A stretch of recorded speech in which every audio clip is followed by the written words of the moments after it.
Guys, welcome back to my channel. আমি মমতা আর আমি অনেক ভালো আছি। তোমরা কেমন আছো অবশ্যই কমেন্ট করে জানিও। চলে এসেছি আবার একটা বড়সড় ব্লগ ভিডিও তোমাদের সাথে শেয়ার করতে।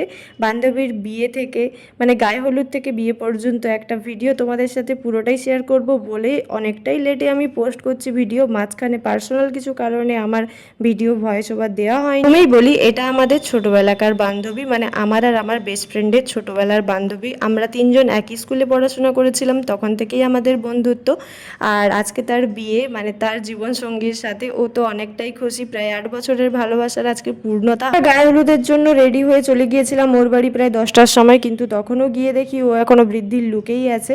কিছু রিচুয়ালস ছিল সেইগুলো করছিল। তারপরে দেখলাম আমরা খেতে চলে গিয়েছিলাম, ও দেরি হচ্ছিল দেখে আমরা খেতে গিয়ে এসে দেখি ও গায়ে হলুদের জন্য একদম রেডি। আর এইখানে কিছু রিচুয়ালস, আর এই যে ওর ফুলের ওই যে মানে স্মৃতি করেছে, আর হলো ফুলের মালা দিয়ে একটা হার করেছে, ওটা ও নিজেই বানিয়েছিল ওর বিয়ের জন্য। তারপরে কোনো মতে সেজে গুজে ও রেডি হয়ে এখানে বসে পড়েছিল। গায়ে হলুদ আসতে অনেকটাই লেট করেছিল, বিকাল প্রায় 5টা বেজে গিয়েছিল, যেহেতু ওর সন্ধ্যা লগ্নে বিয়ে, মানে 7টার দিকে লগ্ন ছিল। ও তো পুরো খেপে গিয়েছিল, কারণ ওর সাজগোজ করতে তো অনেকটাই টাইম লাগবে, আর মেকআপ আর্টিস্ট যেহেতু আসবে তো একটা ব্যাপার আছে টাইম মেনটেন করার। যাই হোক, ওকে এখানে ওর গায়ে হলুদ দেখে আমরা দুজন বেরিয়ে পড়লাম এখন বাড়ি, কারণ আমাদেরকেও তো রেডি হতে হবে। কনের ছোটবেলার বান্ধবী বলে কথা, রেডি তো আমাদেরকে খুব ভালোভাবেই হতে হবে। তো আমি এই শাড়িটা পরেছিলাম, আর আমার বান্ধবীর শাড়িটা তো তোমরা দেখলেই। আমরা দুজন মিলে একসাথে রেডি হচ্ছিলাম। আর আজকে আমার পুরো লুকটা ক্রিয়েট করবে আমার বান্ধবী, মানে মেকআপটা আর শাড়ি পরানো সব কিছু ওই করে দিয়েছে। মেকআপ সব কিছু কমপ্লিট হওয়ার পরে আমি তোমাদেরকে দেখাবো আমার আসল লুকটা। এখন আমি মেকআপের যে ফার্স্ট প্রসেসিং, ময়শ্চারাইজার আর অ্যালোভেরা জেল এইগুলো একটু মেখে নিচ্ছিলাম মুখে। সত্যি বলতে কি, যাই বলো না কেন, এই গরমে বিয়ে বাড়ি একটা মানে জঘন্য ব্যাপার। মানে তার উপর আবার ওর সন্ধ্যা লগ্নে বিয়ে। আমাদের গায়ে হলুদ শেষ না হতে হতেই আমরা এসে আবার বসে গিয়েছিলাম রাতের জন্য সাজতে। এই ব্যাপারটা এতটাই বোরিং কি আর বলবো, মানে গরমে ঘেমে সেই গায়ে হলুদ থেকে সেজে গুজে এসে পড়ে আবার রোদে রোদে রেডি হওয়া প্রচুর একটা চাপের ব্যাপার হয়ে গেছিলো আমাদের। তাও কি আর করা যাবে, আমাদেরকে তো সাজতে হবেই যতই কষ্ট হোক না কেন। আর মেয়েদের একটা সাজার প্রতি আলাদাই লেভেলের টান আছে, যারা সাজতে ভালোবাসে তারাই একমাত্র বুঝবে এই জিনিসটা। আর এইদিকে আমরা সাজগোজ করার সময় অনেক হাসাহাসি করছিলাম। এই যখন আমাকে ও ব্লাশ লাগিয়ে দিচ্ছিল, তো সেই মুহূর্তটা আমার অনেক হাসি লাগে। ও বারবার বলছে যে হাস, ভালোভাবে হাস।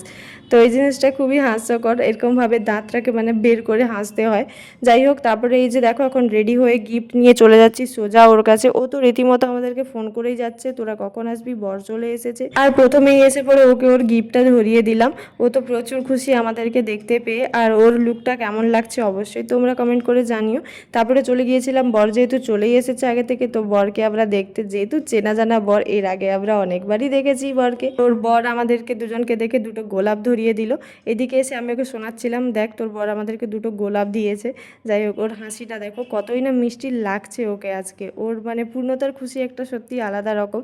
তারপরে এদিকে দেখলাম বর তো এখন বসে পড়েছে পিড়িতে। আর দাঁড়াও, এই যে আমার ফাইনাল লুকটা তোমরা দেখে নাও, কেমন লাগছে অবশ্যই আমাকে কমেন্ট করে জানিও। আমি আর অঙ্কিতা গিয়েছিলাম, আমাদের সাথে কিন্তু আমাদের দুজনের ভাইরাও গিয়েছিল। এই যে আমার ভাই আর অঙ্কিতার ভাই বসে পড়েছে এখন। আর আমরা এখন খেতে বসে পড়েছিলাম। বিয়েটা যেহেতু শুরু হয়নি এখনও, তো তাই জন্য ভাবলাম আগে খেতেই বসে পড়ি। বরের কিছু রিচুয়ালস চলছিল ওখানে, তো সেগুলোর পরে কনেকে আনা হবে। সেই ফাঁকে আমরা দুজন খেতে চলে গিয়েছিলাম, কারণ বিয়েটা কিছুতেই মিস করা যাবে না। বিয়ের প্রত্যেকটা ভিডিও ক্লিপ এগুলো তো নিতেই হবে, আমাদের বান্ধবীর কড়া আদেশ যে আমার একটা বিয়ের ভিডিও যেন বাদ না যায়। আর একটা কথা কি জানো, যতই আমরা বিয়ে বাড়িতে ভাবি যে একটু ভালো করে খাবো বা ভালো মতো খাবো, কোনো মতেই আর হয়ে ওঠে না। ঘরে যেভাবে চেঁচাই খাওয়া দাওয়ার জন্য, বা নার্সিংহোমে এসে যেভাবে চিল্লাই খাওয়া দাওয়ার জন্য, তো সেখানে গিয়ে খেতেই পারিনি প্রায় বলতে গেলে। এইরকম এত গরম। তো যাই হোক, তারপরে এখানে এসে পড়ে দেখছি ওরা বসে পড়েছে দুইজন। আর এই সেই মুহূর্ত যেখানে ওদের ভালোবাসা আজকে পূর্ণতা পাবে। ঝড়ঝাপটা অনেক বাধা বিপদ পেরিয়ে ওদের আজকে এই ভালোবাসার পূর্ণতা, সত্যি এটা। আর আমার বান্ধবীর কথা কি আর বলবো, ও তো ফিক ফিক করে শুধু হাসতেই আছে, মানে ওর মনে তো আলাদা রকমই চলছে একটা ফিলিংস। তুই তোর জন্য অনেক খুশি, অনেক অনেক ভালো থাকিস তোরা, অনেক সুখের হোক তোদের আগামী জীবনটা, এভাবেই দুজন হাসি খুশি থাকিস।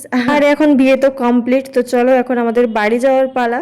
তো আজকের মতো টাটা। ভিডিওটা ভালো লাগলে like, comment, share and subscribe করে দেবেন। টাটা।